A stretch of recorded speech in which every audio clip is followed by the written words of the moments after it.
आज क्या करना है दोस्तों, भाइयों, बुजुर्गों?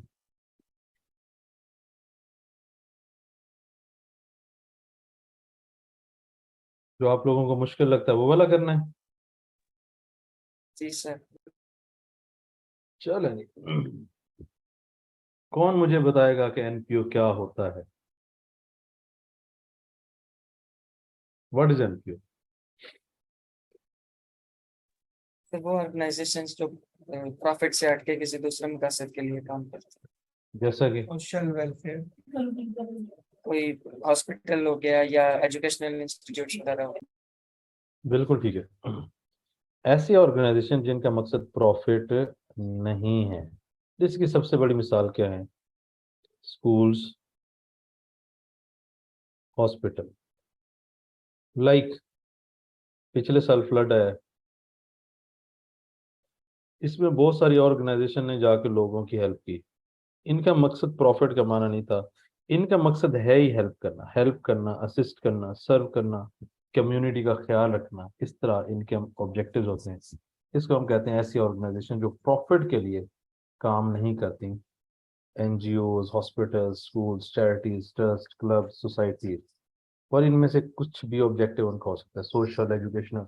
हर एनपीओ का एक ऑब्जेक्टिव होता है। इसमें से वो किसी भी कैटेगरी में फॉल कर सकते हैं।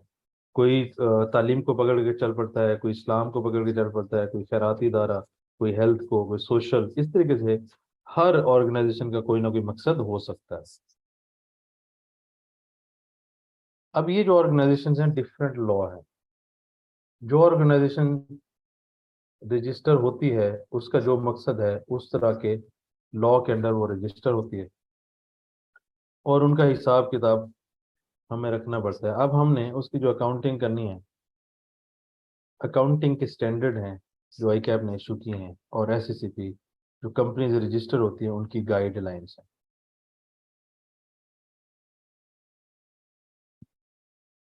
अकाउंटिंग स्टैंडर्ड्स किसके लिए एप्लीकेबल है? ऐसी कंपनी जो कंपनीज एक्ट के अंडर रजिस्टर्ड है। बाकी सब सिंपल एनपीओ बना सकते हैं। इसका मतलब ये हुआ, जब हम एनपीओ की बात करेंगे, या तो अकाउंटिंग स्टैंडर्ड की बात होगी, सिंपल एनपीओ की बात होगी। अकाउंटिंग स्टैंडर्ड उन कंपनीज या ऑर्गेनाइजेशन पे आएगा जो कंपनीज एक्ट के, ऑल अदर। इनको सजेस्ट ये किया जाता है कि वो भी अकाउंटिंग स्टैंडर्ड के हिसाब से फाइनेंशियल स्टेटमेंट्स बनाए। इसका मतलब क्या हुआ? जब हम अकाउंटिंग की बात करेंगे, अकाउंटिंग सिर्फ दो तरीके से होगी, या अकाउंटिंग स्टैंडर्ड या सिंपल एनपीओ। अकाउंटिंग स्टैंडर्ड किस पे अप्लाई होगी? जो ऐसी ऑर्गेनाइजेशन जो कंपनीज एक्ट 2017 के अंडर रजिस्टर्ड है। बाकी सब सिंपल एनपीओ बनाएंगे। इनको सजेस्ट ये किया जाता है कि आप भी अकाउंटिंग स्टैंडर्ड अप्लाई करें। फिर ऑल अदर फर्म में एक माइक्रो एनपीओ का कॉन्सेप्ट होता है, जिसका रेवेन्यू 25 मिलियन से सालाना रेवेन्यू कम हो, उसको हम माइक्रो एनपीओ कहते हैं। तो इस पूरे स्लाइड में हमने क्या सीखा कि what is NPO,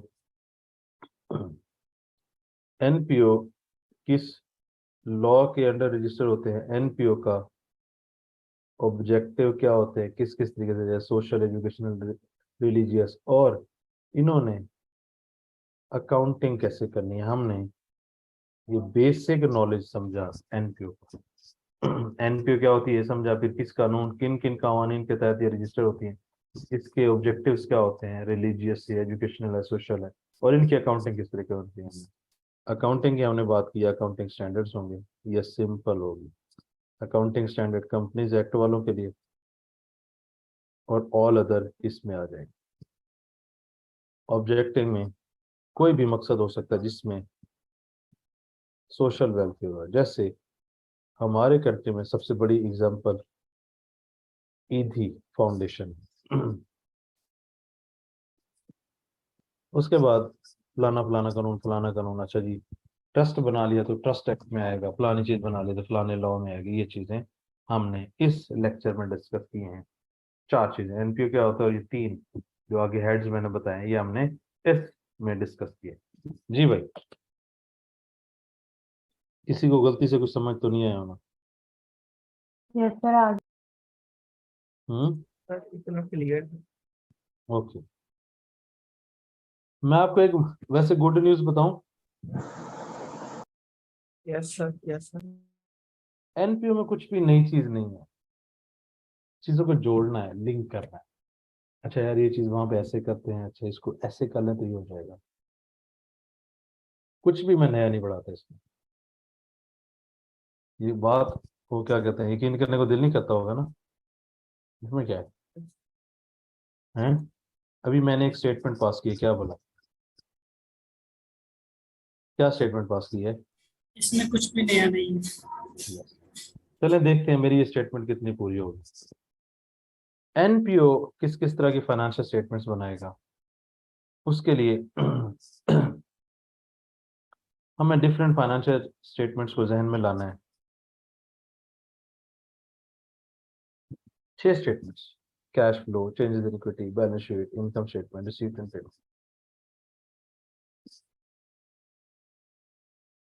one by one इनको देखते हैं। जब मैं एक सिंपल कंपनी की बात करता हूँ, वो बनाते हैं प्रॉफिट या लॉस, उनका निकलता प्रॉफिट या लॉस।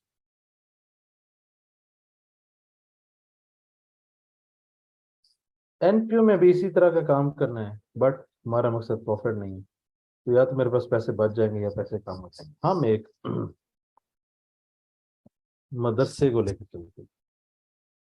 मदरसा भी एक सोशल वेलफेयर का काम करता है। जैसे फॉर एग्जांपल,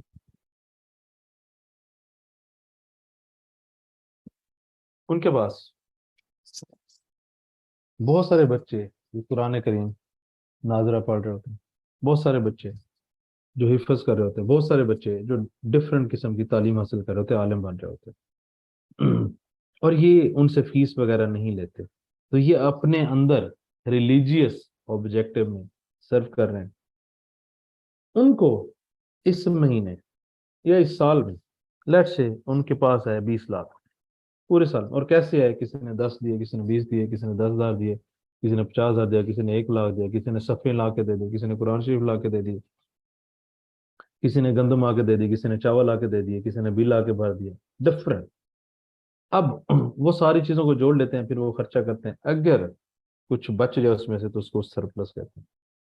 और अगर आपका इस लेट से 24 लाख हुआ, हर महीने का 2 लाख आपको डोनेशंस आए, डोनेशंस इसको जिसको हम चंदा कहते हैं, वो आई, और इन्होंने खर्च किया इनके लेट से कि कुछ महीनों में 2 लाख से ऊपर गया, कुछ महीनों से में 2 लाख से कम हो गया, पूरे साल के एंड में देखेंगे कितने आए कितने लगे, बाकी सरप्लस। ये सरप्लस डिस्ट्रीब्यूट नहीं होता, प्रॉफिट्स मालिकों का है, मालिक आपस में डिस्ट्रीब्यूट कर लेते हैं, ये डिस्ट्रीब्यूट नहीं होता। ये जितना बचेगा, जो इसका मकसद है, वापस उसी में लगा देंगे। मिसाल के तौर पे 5 लाख बच गया, अगली दफा कहेंगे जैसी बच्चों को ये कर देते हैं, फलानी चीज ले लेते हैं, एसी लगवा लेते हैं, पंखे लगवा लेते हैं, सफे ले लेते हैं, ऊपर छत वो बनवा लेते हैं, सोने का सिस्टम कर लेते हैं, कूलर ले लेते हैं, वट एवर। यानी कि ये दोबारा डिस्ट्रीब्यूशन नहीं होगी, ये दोबारा यूज होगा उन्हीं ऑब्जेक्टिव्स में। अब मजे की बात यह है, दोनों को बनाने का तरीका एक जैसा है। इसका मतलब जब जब मैं इनकम स्टेटमेंट की बात करूंगा, अब देखें, कंपनी है और एनपीओ, नेचर डिफरेंट होगी। कंपनी के लिए रेवेन्यू क्या होगा, मिसाल के तौर पे वो दही बेच रहे हैं, वो दूध बेच रहे हैं, वो क्रीम बेच रहे हैं, 10 तरह की चीजें बेच रहे हैं, उनसे उनका रेवेन्यू आता है वो रेवेन्यू। एनपीओ का रेवेन्यू क्या होगा, लोगों का चंदा, किसी भी तरीके से। सर किसी ने आके प्लाट दे दिया, किसी ने आके घर दे दिया, किसी ने आके चावल दे दिया, किसी ने आके रोटी दे दी, किसी ने आके दाने दे दिए, किसी ने आके पैसे दे दिए, किसी ने ऑनलाइन भेज दिया, किसी ने कैश जमा करवा दिया, किसी ने आके सोना जमा करवा दिया।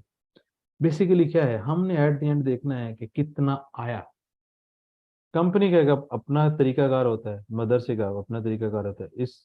इसकी जेब में जिस भी तरीके से पैसे आएंगे उसको रेवेन्यू कहेंगे, इसकी जेब में जिस भी तरीके से पैसे आएंगे उसको भी रेवेन्यू कहेंगे। इसके भी खर्चे हैं, सैलरीज देनी है, रेंट भरने हैं, यूटिलिटीज, एसी के बिल आ गए। अब मदरसे में आ जाए, मदरसे में भी अपनी तरह के खर्चे हैं। इमाम साहब की सैलरी देनी है, जो मौजन है उसकी सैलरी देनी है, कुछ लड़के रखे हुए काम के लिए उनके लिए सैलरी देनी है, टीचर्स रखे हुए हैं हाफजा हिफ्ज करवाने के लिए उनकी सैलरी देनी है, दरस निज़ामी या आलिम बनाने के लिए टीचर रखे हुए हैं उनकी सैलरी देनी है, यूटिलिटीज के खर्चे हैं वो देने हैं, सफाई वाले के पैसे देने हैं, पानी के बिल आते हैं, बिजली के बिल आते हैं, what ever it means. Heads change होंगे। हेड से क्या मुराद है, नेचर। इसका भी रेवेन्यू होना है, इसका भी रेवेन्यू होना है। इसका रेवेन्यू की स्ट्रक्चर अलग होगी, यानी कि स्टाइल अलग हो, इसका अलग हो। इधर आके कस्टमर आके पैसे कोई चीज खरीदेंगे, आपको पैसे देंगे, यहाँ पे लोग आके आपको चंदा देकर चले जाएंगे। इसमें मैंने आपको लॉजिक समझाई, मैंने ये कहीं पे भी नहीं कहा कि जैसे इनकम स्टेटमेंट हम नॉर्मल बनाते हैं यहाँ पे उससे हट के इनकम स्टेटमेंट बनानी है। इनकम स्टेटमेंट दोनों जगह पे सेम बनती है। जी भाई, कैसा लगा ये ज्ञान इनकम स्टेटमेंट के ऊपर? तो यहाँ तक क्लियर है। यहाँ तक क्लियर? इनकम स्टेटमेंट बना सकते हैं एनपीओ की? बनाने के साथ आगे चलते हैं। Statement of changes in equity हमने बात की थी यार। बैलेंस शीट है, इसमें एसेट है, लाइबिलिटी है, इक्विटी है, इक्विटी में शेयर कैपिटल है, रिटेन्ड अर्निंग है, रिवैल्यूएशन सरप्लस। ये कंपनी की बैलेंस शीट है। इसी तरीके से एनपीओ की बैलेंस शीट, उसमें भी इसी जगह पे फंड्स होंगे। जैसे हम इनको statement of changes in equity में लेकर जाते हैं, एनपीओ के केस में इनको लेकर जाएंगे, मसला ही कोई नहीं। यहाँ पे रिटेन्ड अर्निंग है, वहां पे जनरल फंड होगा, यहाँ पे शेयर कैपिटल है, वहां पे स्पेसिफिक फंड होगा, वट एवर, कुछ भी हो सकता है। यहाँ पे भी स्ट्रक्चर जैसे हम चेंजेस इन इक्विटी बनाते हैं वो वही रहेगा, यहाँ पे इसका नाम चेंज हो गया, statement of changes in net asset. Cash flow, जैसे हमने कैश फ्लो में पढ़ा, मुझे पैसे चाहिए बिजनेस चलाने के लिए, मुझे पैसे चाहिए मदरसा चलाने के लिए, एक ही बात है। मुझे पैसे चाहिए बिजनेस में चीजें खरीदने के लिए, मुझे पैसे चाहिए मदरसे में चीजें खरीदने के लिए। फॉर एग्जाम्पल, मदरसे में एसी खरीद सकते हैं, कूलर खरीद सकते हैं, पंखे खरीद सकते हैं, लाइट्स खरीद सकते हैं, स्पीकर खरीद सकते हैं, माइक खरीद सकते हैं, बिल्डिंग बना सकते हैं, दुकानें बनवा सकते हैं, पानी का प्लांट लगवा सकते हैं। वहां पे मैंने बिजनेस करना है, मेरे पास पैसे आएंगे, मेरा खर्चा होगा। यहाँ पे मैंने मदरसे में पढ़ाना है, मेरे उस पर डिफरेंट तरह के खर्चे होंगे, सैलरीज वगैरह होंगी, यूटिलिटीज होंगी, और मेरे पास पैसे आएंगे। वहां पे पैसे बिजनेस करके आएंगे, यहाँ पे पैसे चंदे के थ्रू आएंगे। तो यहाँ पे भी चीजें सेम है। अब जाहिर सी बात है, ये प्रॉफिट या लॉस है तो प्रॉफिट लॉस स्टार्ट होता है। अब यहाँ पे सरप्लस या डेफिसिट है तो ये सरप्लस या डेफिसिट से स्टार्ट होगा बैलेंस शीट। जैसे मैंने बताया बिजनेस की ये चीजें हैं, यहाँ पे फंड्स हैं, वहाँ पे profit and loss retain earning में आता है, यहाँ पे सरप्लस डेफिसिट फंड में आएगा। और सरप्लस मैंने बताया कि अगर बच जाता है तो डिस्ट्रीब्यूट नहीं होता, यूज होता है उन्हीं ऑब्जेक्टिव्स के लिए। ये मैंने ओवरऑल आपको बता दिया फाइनेंशियल स्टेटमेंट्स के बारे में। गलती से कुछ समझ तो नहीं आया होगा? जी भाई, गलती से क्लियर किसी क्लियर हम्म? हो गया सर। अभी तो पार्टी शुरू हुई है, जब मैं कहूंगा कि पैन हो गया। सबसे पहली स्टेटमेंट, अब हम वन बाय वन देखने लगे हैं फाइनेंशियल स्टेटमेंट्स को। ये जो देखने लगे हैं इसका मतलब हमने ये बनानी है। अगर मैं आपको कहूँ, आपने जिंदगी में एक अकाउंट बनाया जिसका नाम है कैश अकाउंट, जिसमें मल्टीपल रिसीट्स आती हैं, मल्टीपल पेमेंट्स आती हैं, ब्रॉड डाउन होता है, कैरी डाउन होता है, और मैं आपके जिम्मे लगाऊं यार मुझे ये फलाना डाटा है, मुझे कैश अकाउंट बना के दो, तो बना सकते हैं ये? हाँ जी, बना सकते हैं। Yes sir. जी सर। और अगर मैं कहूँ यही बना दो, इस कैश अकाउंट की हेडिंग ये रख दो, तब भी आप कैश अकाउंट बना सकते हैं? यस, बना सकते हैं। Yes sir. मुबारक हो, अब रिसीट एंड पेमेंट अकाउंट बनाना सीख गए। एनपीओ में रिसीट एंड पेमेंट अकाउंट बना लेंगे? Yes sir. कैश का ओपनिंग होता है, इस दफा कितने रिसीट्स हैं, कितनी पेमेंट हुई, क्लोजिंग कैश कितना बचा, एग्जैक्टली जैसे हम कैश अकाउंट बनाते हैं 100% एक कैश अकाउंट ही है। किन किन तरीकों से मेरे पास कैश आया, किन किन तरीकों से कैश किया, साल के शुरू में कितना कैश था, एंड में कितना कैश था, तो कैश अकाउंट ही हम बनाते हैं। एनपीओ में इसका नाम होता है रिसीट एंड पेमेंट अकाउंट, ये हमारी पहली स्टेटमेंट है जो हमने एनपीओ में बनानी है। जी भाई, पहली स्टेटमेंट में किसी को जो बहुत ज्यादा मुश्किल एनपीओ है तो समझ नहीं आई तो बताए। क्लियर हो गया सर, बेहतरीन हो गया। मजा आ गया? जी सर। अरे अभी तो पार्टी शुरू हुई है, अभी तो और जादू होने हैं। हमारी सेकंड स्टेटमेंट है स्टेटमेंट ऑफ कैश फ्लो। जैसे हमने वहां पे नॉर्मल कंपनीज में डिस्कस किया, मुझे पैसे चाहिए बिजनेस चलाने के लिए, यहाँ पे भी मुझे पैसे चाहिए मदरसा चलाने के लिए। डिफरेंट तरह के फंड्स, क्योंकि मदरसा फंड से चलता है, यहाँ पे मदरसा फाइनेंसिंग से, यहाँ पे बिजनेस फाइनेंसिंग से चलेगा। कैप शेयर के शेयर इशू कर लो, लोन नोट्स इशू कर लो, बॉन्ड इशू कर लो, डिबेंचर इशू कर लो, लोन ले लो, अपने चीजें बेच दो, पैसे आ गए। यहाँ पे फंड्स की कैटेगरीज हो सकती हैं। एक्चुअल में आपको फंड्स चाहिए, फंड्स आ गए। जैसे वहां पे चीजें बिजनेस चलाने के लिए चाहिए, यहाँ पे भी आपको मदरसा चलाने के लिए चीजें चाहिए। आपको बिल्डिंग चाहिए, आपको एसी चाहिए, आपको चिलर्स चाहिए, आपको पंखे चाहिए, आपको लाइटें चाहिए, आपको स्पीकर चाहिए, आपको पूरा एक स्ट्रक्चर चाहिए। वहां पे ऑपरेशन परफॉर्म करते हैं, आपके डिफरेंट तरह के रेवेन्यूज आते हैं और डिफरेंट तरह के एक्सपेंसेस होते हैं। यहाँ पे भी ऐसे होगा। वहां पे आपका जो मेन सोर्स है वो है जो चीज़ आप जिस चीज़ का बिजनेस कर रहे हैं उसको आप बेचते हैं, आपके पास पैसे आते हैं। यहाँ पे हमारा मेन सोर्स क्या है? हमारे पास फंड्स आते हैं, हमें लोग डोनेशन देते हैं, हमें लोग आके चंदा देते हैं। ओके, फिर इनकम एंड एक्सपेंडिचर में जो नॉन कैश है, यहाँ पे भी ऐसे ही है। वहाँ पे जो करंट एसेट करंट लाइबिलिटी था, यहाँ पे भी ऐसे ही है। वहाँ पे जो इंटरेस्ट पेड था, जो भी टैक्स पेड था, यहाँ पे भी ऐसे ही है। इट मीन्स अगर आपको स्टेटमेंट ऑफ कैश फ्लो बनाना आती है कंपनी में, तो आपको एनपीओ में भी आती है। अगर आपको यहाँ पे कैश अकाउंट बनाना आता है तो यहाँ पे आपको रिसीट एंड पेमेंट अकाउंट बनाना भी आता है। तो अभी तक हमने दो स्टेटमेंट्स पढ़ी हैं जो अल्हम्दुलिल्लाह हमें बनानी आती है। जी भाई, बना लेंगे? Yes sir. ऐसा तो नहीं लग रहा कि हल्का हल्का जादू होना शुरू हो गया है? लग रहा है सर। जादू चल रहा है?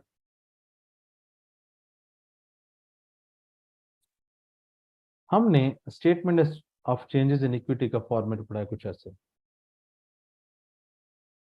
अब मूवमेंट का एक तरीका होता है कि शेयर कैपिटल है तो उसमें शेयर इशू होंगे, नए शेयर आएंगे, नए शेयर जाएंगे, प्रीमियम से शेयर होंगे इशू, रिटेन अर्निंग से डिविडेंड वगैरह होगा, फॉर द ईयर आएगा, सरप्लस में इंक्रीज डिक्रीज आएगा। तो ये एक नेचर है। Asset, equity and reserves, liability, तो जो यहाँ पे चीजें हैं वो यहाँ पे आएंगी। इसका मतलब है हर एक हेड की अपनी एक नेचर है। अगर मैं कहूँ कि फंड्स की अगर मैं चार टाइप्स बना, तो इनकी भी एक नेचर है। अगर मैं बात करूँ स्ट्रक्चर की, पैटर्न की, तो 100% का 100% सेम है। मजे की बात यह है, टिल नाउ कंपनी एनपीओ यहाँ पे कैश अकाउंट बनाते हैं, इसको यहाँ पे रिसीट एंड पेमेंट अकाउंट बनाना कहते हैं। यहाँ पे स्टेटमेंट ऑफ कैश फ्लो बनाते हैं, इसको यहाँ पे स्टेटमेंट ऑफ कैश फ्लो बनाना ही कहते हैं। यहाँ पे statement of changes in equity है, यहाँ पे statement of changes in net assets. अभी तक तीनों 100% दोनों जगह पे सेम बने। फर्क क्या है? वहाँ पे इक्विटी एंड रिजर्व्स के डिफरेंट कैटेगरीज हैं, यहाँ पे फंड्स के डिफरेंट कैटेगरीज हैं। जी फंड, अच्छा फलाने वाला फंड इतना बड़ा डाउन था, अच्छा इस दफा इसमें इतना चंदा आया, इतना इसमें से यूज हुआ, इतना बाकी पड़ा हुआ, दैट्स इट। वहां पे भी ऐसे ही है। साल के शुरू में शेयर कैपिटल कितना था, नए कितने इशू हुए, कितने वापस है, क्लोजिंग कितना पड़ा हुआ है। Same logic, same pattern, same structure, same methodology, 100% same. बस डिफरेंस क्या है? नाम का डिफरेंस है। वहां पे statement of changes in equity है, यहाँ पे statement of changes in net assets है। जी भाई, तीन स्टेटमेंट्स। आपको लग रहा है कि आप तीन स्टेटमेंट्स बना सकते हैं एनपीओ की? मजा आ रहा है? तो लग रहा है एनपीओ आज ही पूरा हो जाए। एनपीओ में कुछ है ही नहीं। मैंने तो हमेशा से आप लोगों का बेसिकली पता क्या आता है, सिंपल एनपीओ अलग पढ़ाया जाता है, अकाउंटिंग स्टैंडर्ड अलग पढ़ाया जाता है, बच्चा फंसा रहता है। अच्छा यार ये चीज उधर कैसे होनी थी, ये चीज इधर करनी थी। मैं आपको दोनों साथ साथ बता रहा हूँ। यस सर, बहुत कॉम्प्लिकेट करके पढ़ लिया था सर मैंने, स्टेटमेंट ऑफ नेट एसेट्स करके अलग से पढ़ना पड़ा था। चले सर आज ही पूरा करा दें एनपीओ। इनकम एंड एक्सपेंडिचर की बात करते हैं। हमने बात कर ली कंपनी एनपीओ।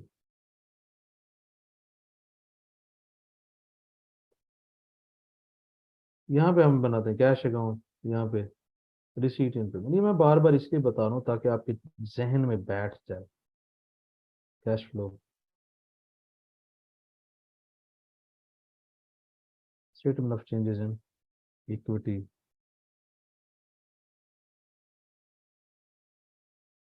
यहाँ पे इनकम स्टेटमेंट, इसका यहाँ पे नाम है इनकम एंड एक्सपेंडिचर। अब जैसे वहां पे इनकम स्टेटमेंट बनाते हैं, अच्छा जी इतनी मेरी सेल हुई, उस पर इतना खर्चा हुआ, उसके बाद इतने सारे खर्चे हुए। अगर हम मदरसे के जहन में रखें तो जाहिर सी बात है, इतना मेरे पास फंड आया, इतना मेरे फंड में से खर्चे हो गए, एंड पे इसमें भी यही बचेगा। ओके, इसको देखते हैं। चार स्टेटमेंट्स के ऊपर हम आ गए। जैसे वहां पे इनकम स्टेटमेंट में इनकम एंड एक्सपेंडिचर है, यहाँ पे भी एग्जैक्टली इनकम एंड एक्सपेंडिचर है। अगर मैं बात करूं कि मेरी जितनी तरह की भी इनकम, यानी कि मुझे जो डोनेशन, जो चंदा, जो फंड, जो भी जिस तरीके से आते हैं, वो मेरी उसमें इनकम। जैसे वहां पे इनकम की लॉजिक है, यहाँ पे भी इनकम की लॉजिक है, अक्रूवल बेसिस वाली, और कितने तरह के खर्चे हुए। अब ये टी अकाउंट है इनकम एंड एक्सपेंडिचर का, इसको मैं स्टेटमेंट में लिख दूं। पहले मैं इनकम लिख दूं, फिर मैं एक्सपेंसेस लिख दूं। अगर तो ये ज्यादा है तो सरप्लस आ जाएगा, अगर कम है तो क्या आ जाएगा, डेफिसिट आ जाएगा।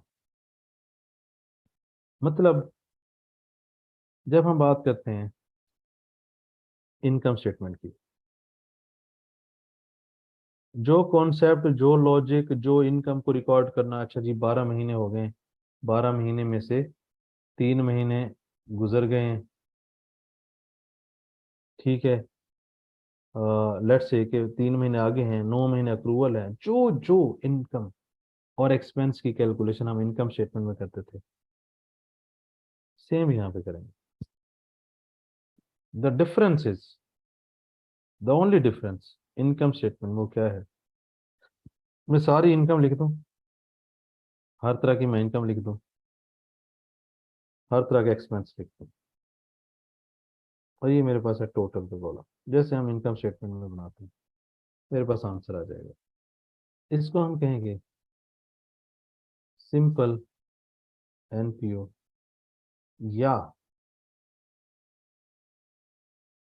Deferral method. मैं दोनों मेथड इसलिए बता रहा हूँ कि जिंदगी में आपको पता हो, क्योंकि सिर्फ दोनों मेथड में दो चीजों का फर्क है, वो बताने लगा हूँ। मैंने ये इनकम लिख दी, हर तरह की, हर तरह के एक्सपेंसेस लिख दी। एक तरीका है कि मैं इनकम के नीचे सारी इनकम फेंक दूं, एक तरीका ये उसी तरीके में एक्सपेंस के नीचे सारे एक्सपेंस फेंक दूं। इसको मैं कह रहा हूँ सिंपल एनपीओ या डेफरल मेथड। दूसरा तरीका ये है, income category wise, fund wise फेंक दूं, एक्सपेंस फंड वाइज फेंक दूं। बेसिकली हुआ क्या, ये इस फंड की अलग इनकम स्टेटमेंट है, इस फंड की अलग इनकम स्टेटमेंट है, इस फंड की अलग है। तो मैं अपनी इनकम स्टेटमेंट सिर्फ टोटल के कॉलम के साथ बनाता हूं, अगर इसको हम कहेंगे सिंपल एनपीओ या डेफरल मेथड। अगर मैं फंड वाइज, और इसमें क्या बुराई है, लेट्स से हमारे गली में एक मदरसा है, उसमें एक भाई साहब आते हैं, वो कहते हैं यार ये पकड़ो 10 लाख। ये जो 10 लाख है, ये आपने पूरे मदरसे में पंखे लगाने। अब ये एक स्पेसिफिक फंड की इनकम है।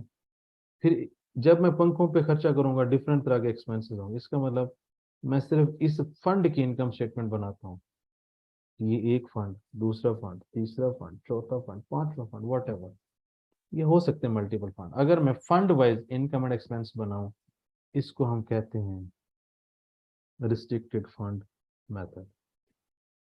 अगर इसी सामने वाले पिक्चर को देखें जो हमारे सामने पड़ी हुई है, सिर्फ टोटल है, simple and pure deferral method, और अगर फंड वाइज है तो रिस्ट्रिक्टेड फंड, यानी कि कैटेगराइज, अच्छा जी फलाने फंड की इतनी इतनी इतनी इनकम है, इसमें इस तरह की, मिसाल के तौर पे जरूरी तो नहीं कि उस फंड में सिर्फ पैसे पैसे भी आए होंगे, किसी ने उसमें दाने दे दिए होंगे, किसी ने उसमें शेयर्स दे दिए, लेट से किसी ने उसमें आके प्लॉट दे दिया, किसी ने आके मोटरसाइकिल पकड़ा दी, वट किसी भी तरीके से हो सकता है।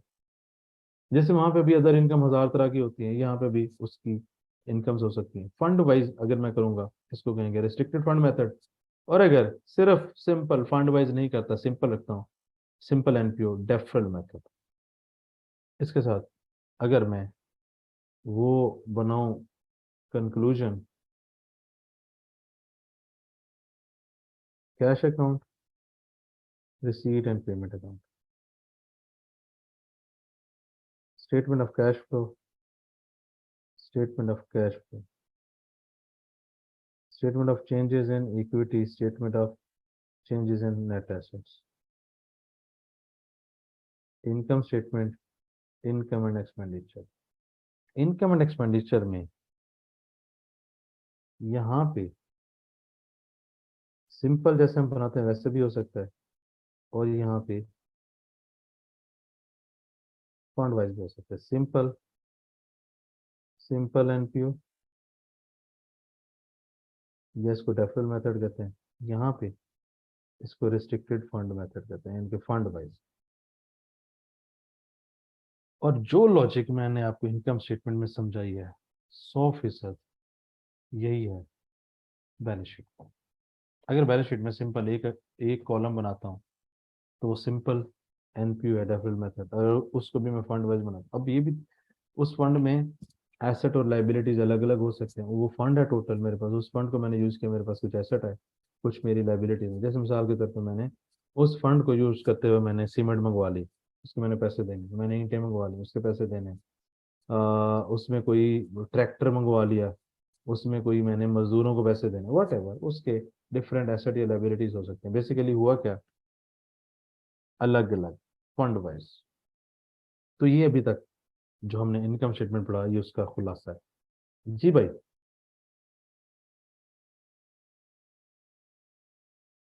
क्या कहते हैं, क्लियर हो गया सर। क्लियर हो गया है?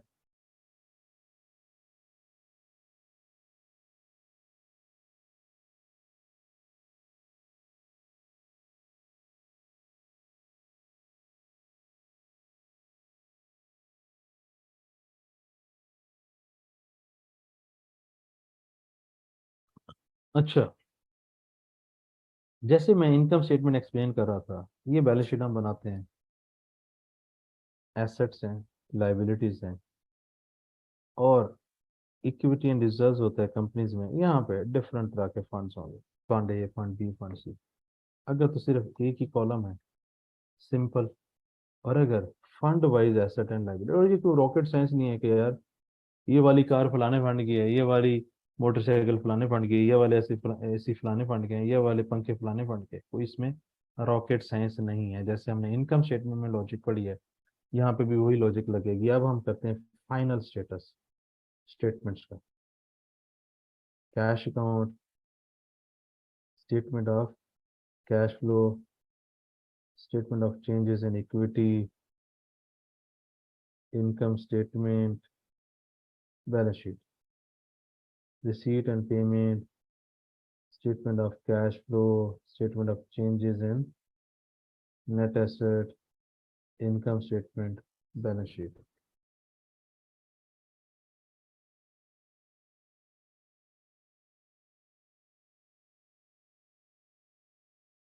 सिंपल एनपीओ की बात करें, डेफरल मेथड की बात करें, 100% सेम। डिफरेंस क्या है, नेम, और नेचर। नेचर से मुराद वहां पे रेवेन्यू आइटम सेल करके हैं, यहाँ पे रेवेन्यू चंदे से। नेम, अच्छा जी, इनकम नहीं कहना, प्रॉफिट नहीं कहना, सरप्लस कहना, लॉस नहीं कहना, डेफिसिट कहना, इक्विटी एंड रिजर्व्स नहीं कहना, अकोमोलेटेड फंड, जनरल फंड, इस तरीके की चीजें। एक तो नाम का फर्क है, जैसे यहीं पे अगर देखें इसका नाम ये है, यहाँ पे देखें इसका नाम ये है, नाम का फर्क है। यानी कि नाम में स्टेटमेंट्स, नाम में हेड्स। अगर आप इन चारों पांचों स्टेटमेंट्स को सामने लिख के एक जगह पे सिर्फ नाम लिख लें, स्टेटमेंट्स के भी हेड्स के भी, तो ये आपका मसला वैसे हल हो जाएगा। देन नेचर को लिखने की जरूरत नहीं, नेचर को लिखने की जरूरत नहीं है, क्योंकि वो जब सामने सवाल होगा उससे ही पता लग जाएगा ये नेचर है। अब अगर सिंपल में 100% सेम है तो करना क्या होगा, मैं इसका बताता हूँ अभी। दूसरा है जी रिस्ट्रिक्टेड फंड मेथड, 1 2 3, ये तो 100% यहाँ पे भी सेम है। डिफरेंस है इनकम स्टेटमेंट, बैलेंस शीट में, इसमें भी टोटल वाला सेम है फंड वाइज। और फंड वाइज भी अगर मैं कहूँ कि टोटल ही है, कैसे, अगर मैं एक बैलेंस शीट बनाता हूँ, इनकम स्टेटमेंट बनाता हूँ, सिर्फ एक फंड की बनाऊँ, तो वो टोटल का कॉलम ही हुआ। इट मीन्स कि इनकम स्टेटमेंट अगर 4 फंड है तो 4 इनकम स्टेटमेंट्स बनवा रहा है, करना क्या है, सिर्फ आगे कॉलम बना देने हैं। ये टोटल फाइनेंशियल स्टेटमेंट्स के बारे में अंडरस्टैंडिंग यही है, टोटल की टोटल एनपीओ के बारे में। वो आपसे करवाएगा क्या, मैथ, कैलकुलेशंस। इतने पैसे है, ये उधर फंड में रखे, 20% उधर लगा दिए, 40% करके उधर कर दिए, उस फंड से निकाल के इधर कर दिए, इस फंड में से ये लगा दिए, 15 इधर हो गए, 15 उधर आ गए, उसने दिए, उसने ये कैलकुलेशंस कर दें। सिर्फ अगर आपको ये डिस्कशन समझ आ गई जो मैं इस स्लाइड पे कर रहा हूँ, this is all about NPO math. वो आपसे सिर्फ इसमें मैथमेटिक्स करवाता है, कैलकुलेशंस करवाता है। जी दोस्त,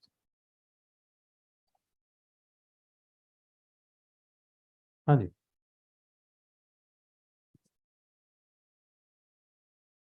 डिफॉल्ट मेथड कौन सा यूज करेंगे अगर मेथड सिंपल ही ना एनपीओ, होता सिंपल एनपीओ।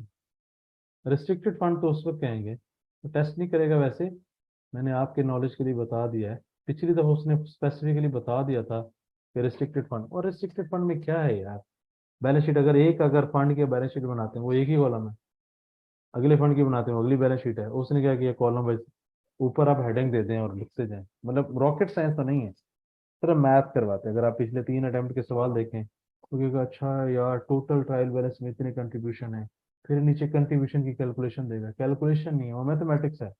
ये इधर कर दें, वो उधर कर दें, निकाल के इधर डाल दें, इधर कर, ऐसे लेफ्ट राइट कैलकुलेशन है, मैथमेटिक्स है बस।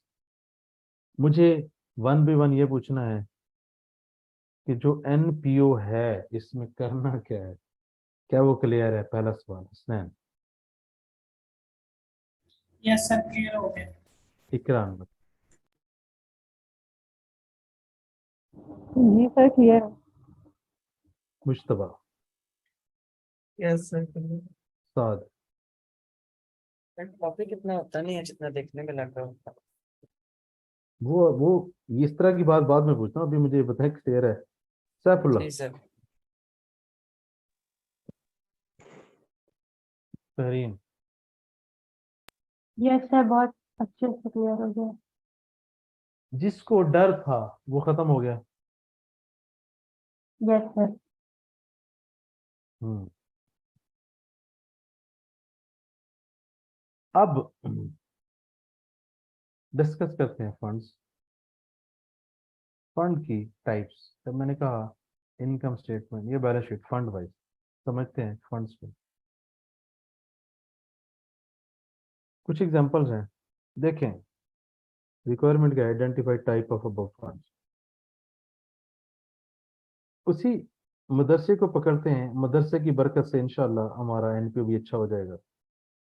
मदरसा, अगर एक बंदा आपके पास आता है, आपको कहता है हजूर ये 10,000 पकड़े हैं, मदरसे के जिस काम में लगाने हैं लगाने, क्या वो आम फंड नहीं कहलाएगा?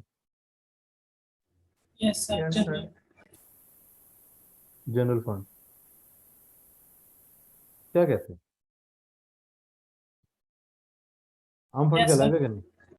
इसका मतलब अगर कोई आपकी ऑर्गेनाइजेशन को आके कह दे कि आपकी ऑर्गेनाइजेशन 35 तरह के काम करती है, ये मैं आपको जो डोनेशन दे रहा हूँ ना, जिधर मर्जी लगा ले। जैसे आप नफली सदका करते हैं, नफली सदका क्या होता है? आप उनको पैसे देते हो, कहते हैं, आप कहते हैं कि यार मेरी तरफ से सदका हो गया, जिस मर्जी नेक काम में लगाने लगा लो।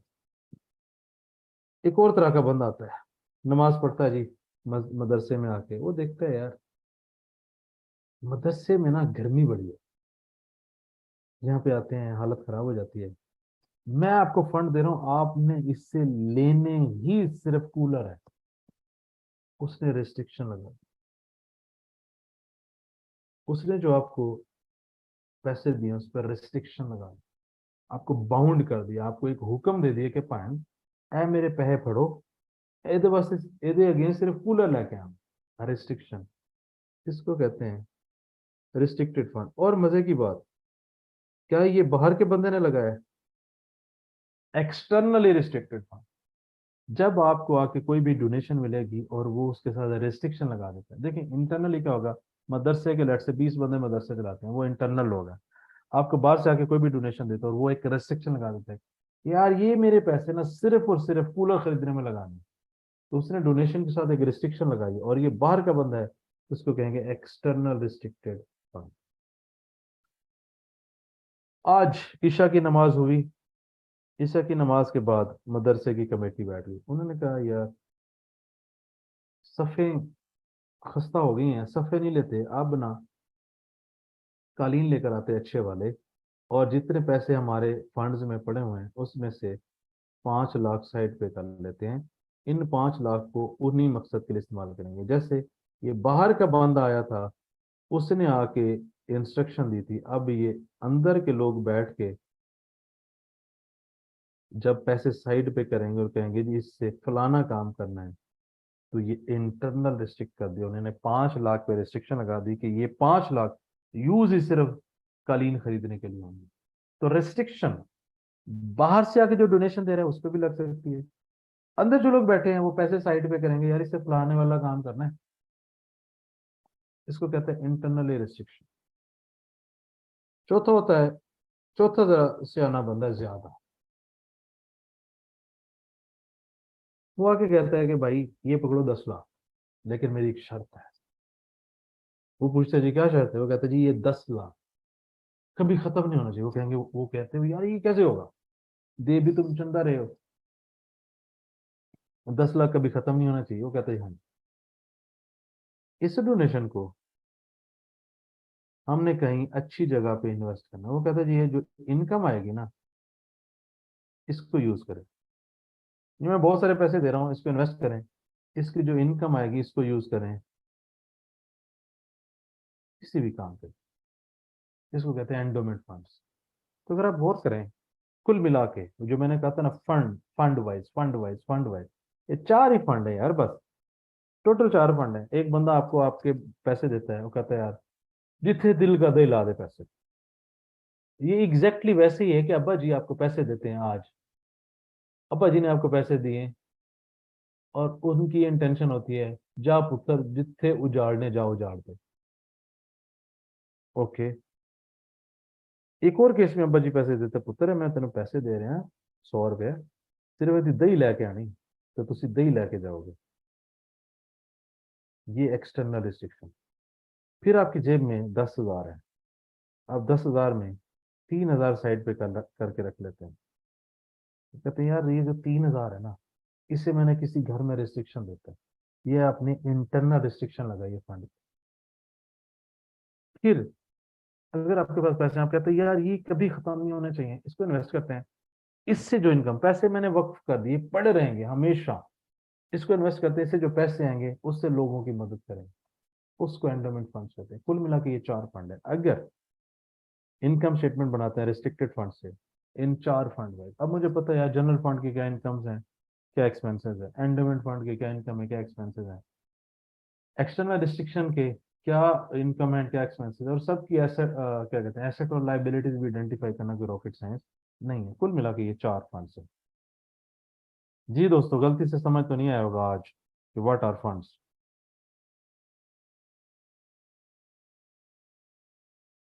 हाँ जी, ऐसे समझ आ गया, क्लियर। Yes sir. साथ बाबू जादू हो रहा है कि नहीं? बेहतरीन हो गए। अब फंड को लेकर एग्जांपल पढ़ते हैं। Professional body of account.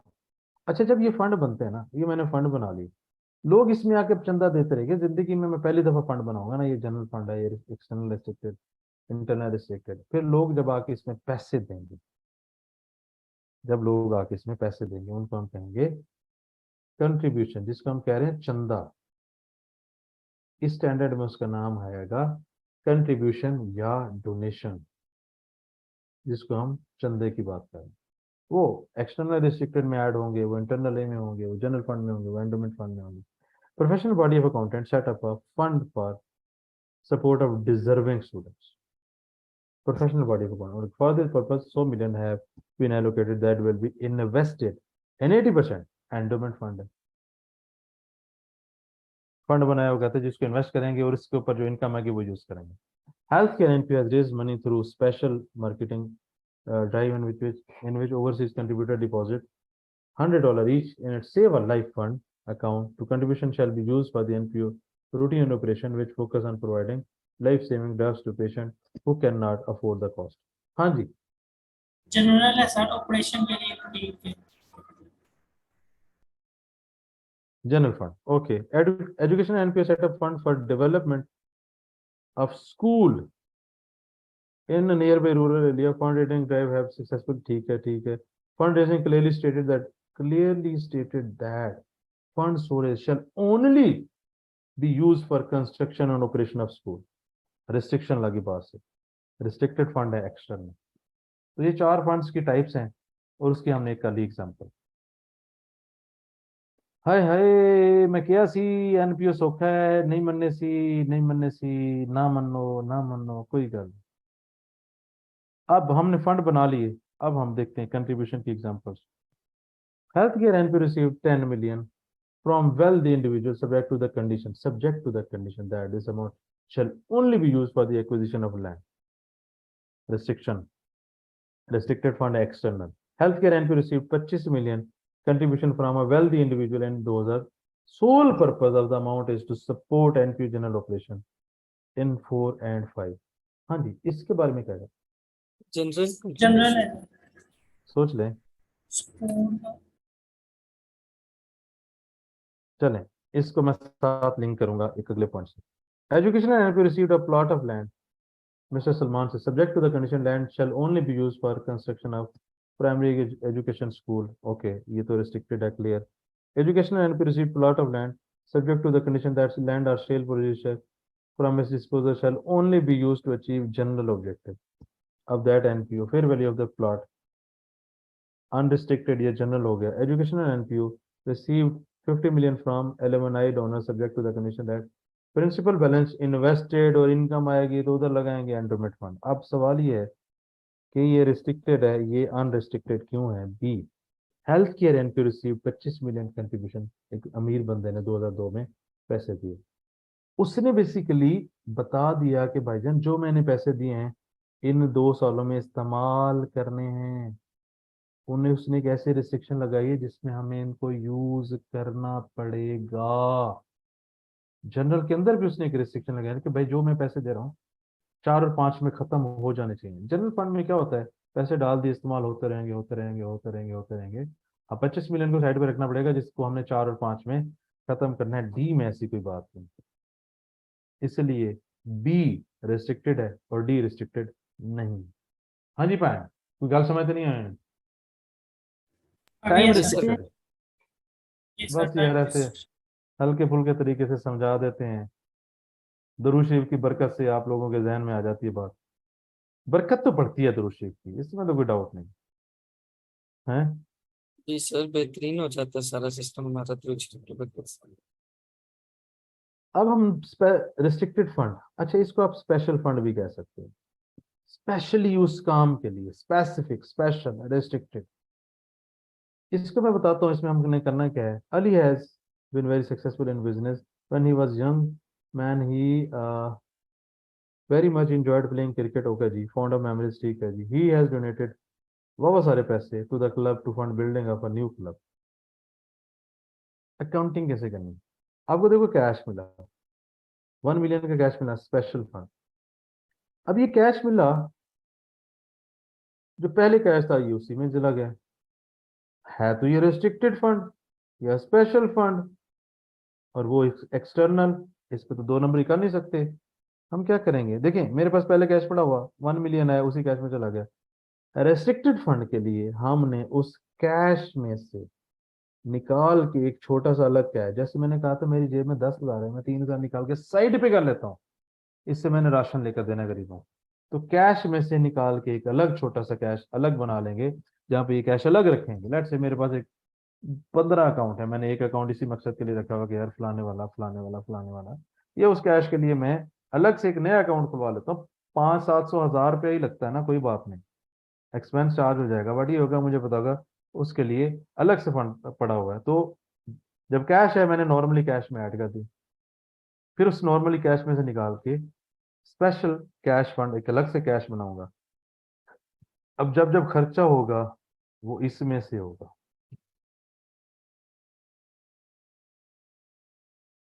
जैसे रिस्ट्रिक्टेड फंड एक्सटर्नल था ना, वो मैं इंटरनली डिसाइड करता, तो मैं जनरल फंड में से निकालूंगा, स्पेशल फंड बना लूंगा और उसका कैश भी अलग कर लूंगा। हमने इंटरनली बैठ के सोचा कि यार 15 लाख साइड पे कर लेते हैं फलाने काम के लिए, ओके। अब 15 लाख जो हमने डिसाइड कर लिया वो कैश में से मैं निकाल के अलग कैश रखना है, इसका मतलब यहाँ पे ये हो सकता है स्पेशल फंड, ये एक्सटर्नल है, ये इंटरनल है। यहाँ से जब एक्सटर्नल होगा तो कैश आएगा, यहाँ पे हम जनरल फंड में से निकाल के एक फंड बनाएंगे, और इसी तरीके से यहाँ पे भी कैश साइड पे कर लेंगे, यहाँ पे कैश साइड पे कर लेंगे। जब एक्सपेंस होगा फिर उसी कैश से हम किया करेंगे। तो ये कैश की मूवमेंट है एनपीओ के केस में, आपको समझाने के लिए ये 2 एग्जांपल्स हमने कर लिए हैं अल्हम्दुलिल्लाह। जी कोई गलती ना समझ तो नहीं आया होना।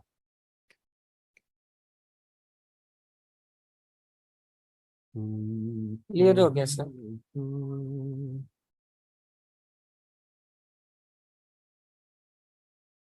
क्या टाइम हो गया, ओए ओए ओए ओए। गवर्नमेंट फंडिंग,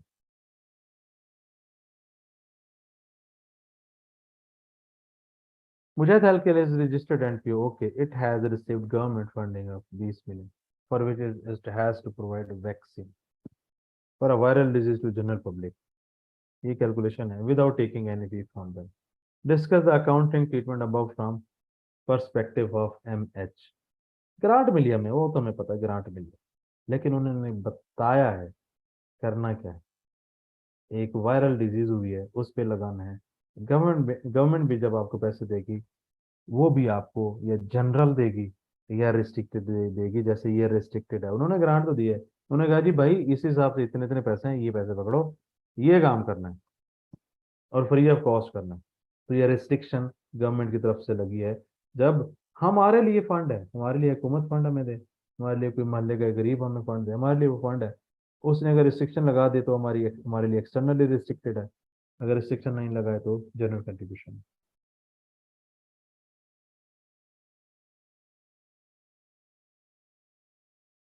अब मैंने रोक लो, 13 तक टॉपिक मुक जाना है।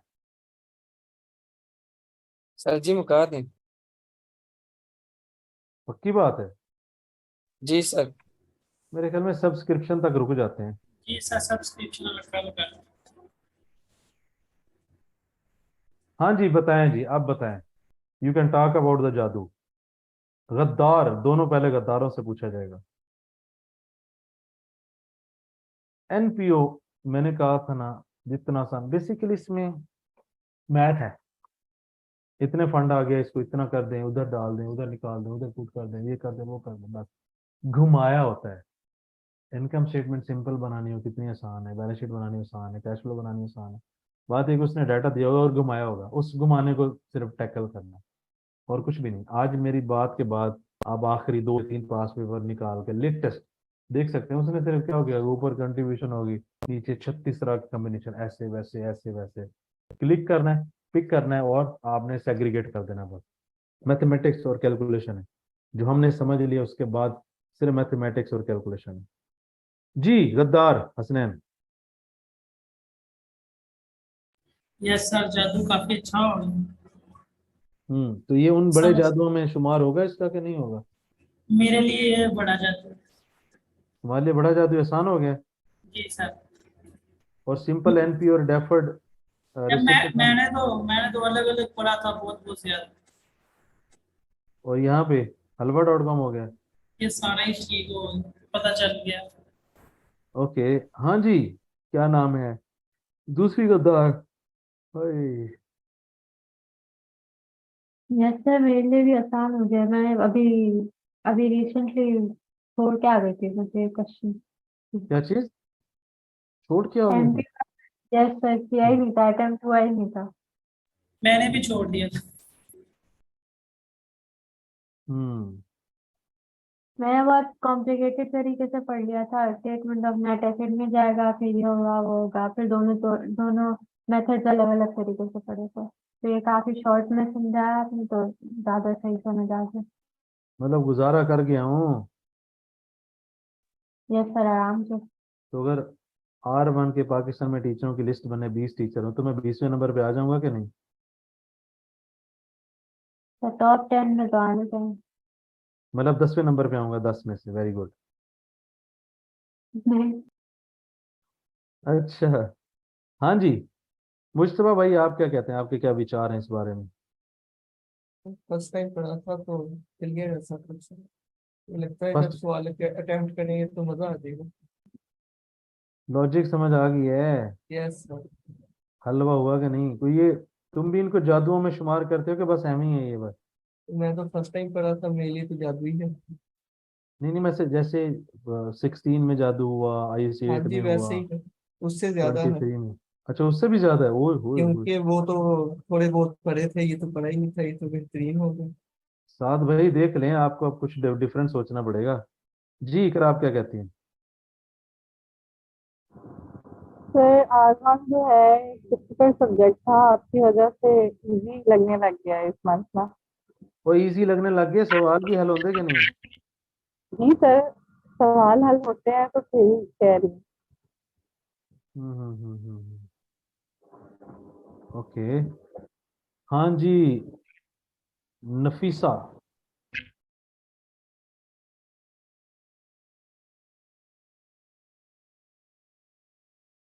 नफीसा नहीं इंटरेस्टेड। सैफुल्ला। नफीसा ने रिप्लाई मैसेज किया। हाँ जी।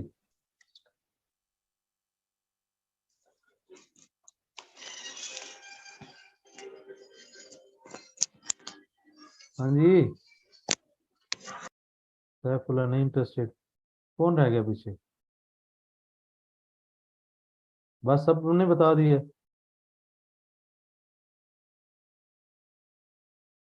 जी दोस्तों फिर क्लोज करें। इसके बाद क्या रह जाएगा? कल हम थोड़ी देर का लेक्चर करेंगे इंशाल्लाह, जिसमें इन 3 चीजों को समझेंगे और बस।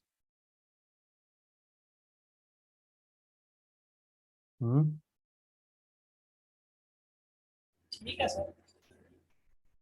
इंशाल्लाह जी, फिर मिलते हैं कल। सलाम अलैकुम सल्लल्लाहु अलैहि वसल्लम।